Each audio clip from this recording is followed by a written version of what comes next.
Hello there. Welcome back to our channel. Here are the common features of Nikon D5200 versus D5000. 1. Hot shoe, external flash shoe. The hot shoe feature is found on the top of the cameras like those in this video. The hot shoe is a platform usually made from metal that allows certain accessories to be attached to the camera. One of the frequently used accessories is the external flash. The frequency of its usage has caused many to refer to the hot shoe as the external flash shoe. Although external flash costs more and will add more weight to your camera, it is worth the price and weight. It can provide better illumination than the built-in flash supplies. Also, it can be used in different positions that enhance the lighting supplied. 2. Built-in intervalometer. The D5200 and the D5000 are manufactured with a built-in intervalometer which allows these cameras to create time-lapse videos. It also lets you capture images at low frequency. A camera without a built-in intervalometer will require the purchase of an external trigger and software before time-lapse recording can be carried out. 3. Microphone port. Both cameras are designed to record videos and as such, they are designed to record audio as well. They can do this thanks to their built-in microphones.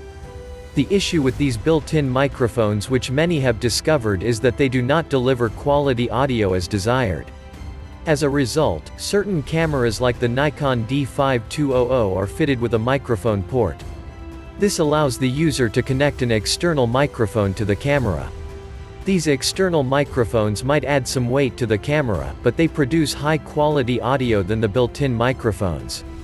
Whereas the D5200 possesses this feature, it is missing in the Nikon D5000. 3. USB card support. Apart from having a card slot storage, the D5200 also supports the use of USB cards, USB precisely. This card allows this camera to read, write, and transfer files at ultra-high speeds of up to 104 megabytes per second. 4. HDR. HDR, High Dynamic Range, mode allows the user to enhance the image's dynamic range. This mode is used when the photographer is unsure of the right exposure to use. 3 images are shot at different exposures and are combined into a single image. This picture highlights the image's finest parts and creates an image with the right blend of exposure. The D5200 has this feature which makes it particularly useful for landscapes and portraits. Unique pros of Nikon D5200. 5. Better sensor performance. The performance of a sensor is determined by the aggregate of its color depth, dynamic range, and low light ISO. Many cameras including the ones in this video have been tested by the DxO mark in these 3 aspects.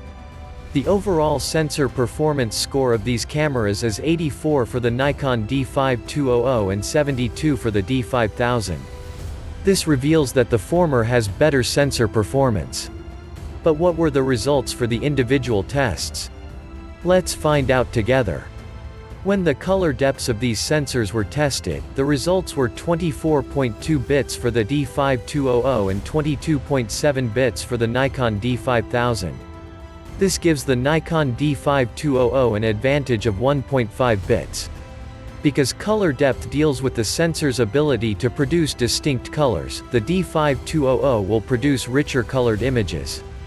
The dynamic range test shows that the Nikon D5200 and the D5000 have a dynamic range of 13.9 eV and 12.5 eV respectively.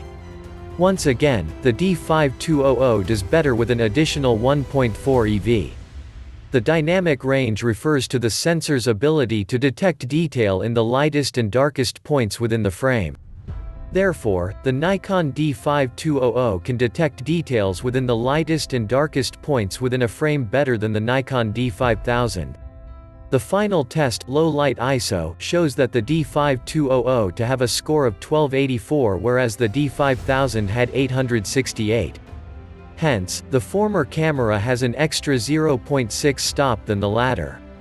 Therefore, the Nikon D5200 will capture clearer images in low light because the low light ISO refers to the sensor's ability to produce clear images in low light conditions. 6. Higher sensor resolution. Sensor resolution deals with the number of details your camera's sensor can detect and produce. It is measured in megapixels. A camera with a high sensor resolution will produce better detailed images than one with low sensor resolution. Hence, the sensor resolution has a major influence concerning your camera's resolving power, although it is not the only factor. A higher sensor resolution also allows the user to crop and print images without being afraid of blur or grain. When we compare both cameras in focus, it is revealed that the D5200 has 24.1 megapixels while the Nikon D5000 has 12.2 megapixels. Therefore, the difference of 12.1 megapixels gives the Nikon D5200 a clear advantage. The difference in these cameras' sensor resolutions also accounts for their different pixel pitch. The pixel pitch is the distance from the center of an individual pixel center to that of the closest individual pixel. The D5200 and the D5000 have a pixel pitch of 3.91 micrometers and 5.53 micrometers respectively. 7. Higher ISO range. ISO measures how sensitive a sensor is to available light and how it makes proper use of it to produce a clear quality image. The ability of the sensor to capture images irrespective of how low or high the lighting condition depends on the camera's ISO. The ISO of a camera is a range and not an individual score like the low light ISO. The wider the ISO range, the more sensitive the sensor is to capture clear quality images despite varying lighting conditions. The Nikon D5200 has an ISO range of 100-6400 while the Nikon D5000 has an ISO range of 200-3200. The advantage is clearly in favor of the D5200 as it has a higher ISO range. Furthermore, both cameras have the option of expanding their maximum ISO value. When this is done, the Nikon D5200 ends up with a maximum ISO value of 25,600. The D5000, on the other hand, has a maximum ISO value of 6,400. 8. Larger screen. Accessing and navigating through your camera's menu will be a daunting task without the presence of a screen. One would not even be able to view captured images without this important feature. The display screen of a camera is used for many viewing functions.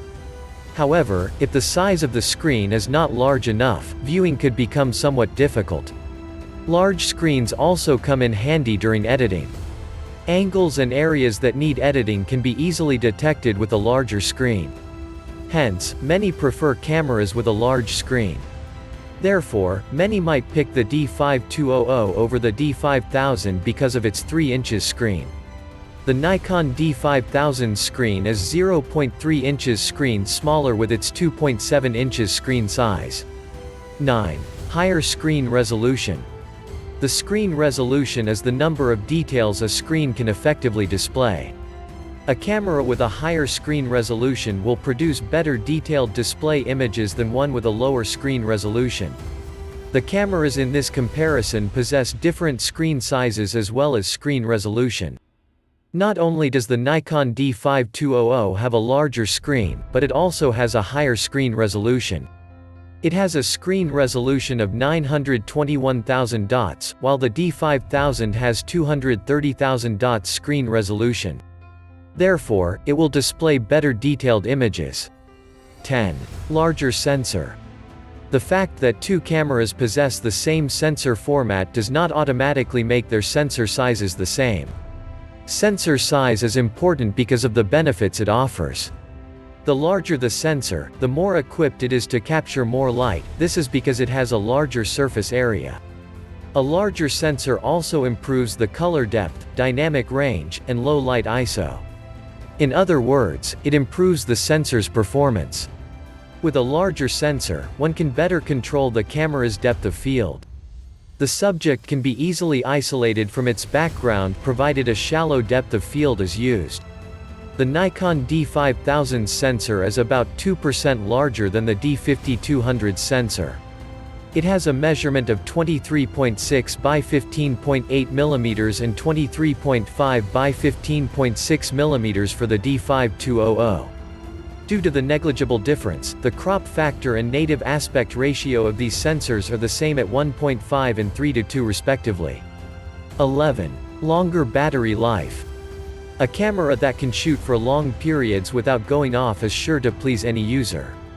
Hence, many consider the battery life of the camera before making a purchase. The D5000 is fitted with a 1080 mAh NL9A battery that allows it to capture 510 shots after a full charge. The Nikon D5200, on the other hand, uses a 1030 mAh NEL14 power pack that can capture 510 shots before it goes off. This shows us that the Nikon D5000 will capture additional 10 shots than the D5200. 12. Bigger RAW buffer. We mentioned earlier that the Nikon D5200 has a larger JPEG buffer than the D5000. However, the Nikon D5000 has a larger RAW buffer. It can take up to 10 RAW images before getting filled up. The D5200, on the other hand, can capture just 7 RAW images before its buffer is full. Hence, the D5000 offers you a better RAW format shooting experience in burst mode. 13. Faster startup delay. The camera's startup delay is the period between when the power button is pressed and when the camera is functional. During this period, you'll have to wait while your camera boots. The longer you wait, the more likely it is for you to miss some important shots. Wildlife photographers understand this better than most. Hence, the Nikon D5000 with its 400 ms startup delay will be preferred over the 500 ms startup delay of the Nikon D5200. If you have enjoyed this video, click on the subscribe button below to get notifications when we post a new video. Also drop a comment below so we can know your thoughts. Finally, don't forget to check the description below for more details and visit our site, www.camerasindepth.com for more awesome camera content like this.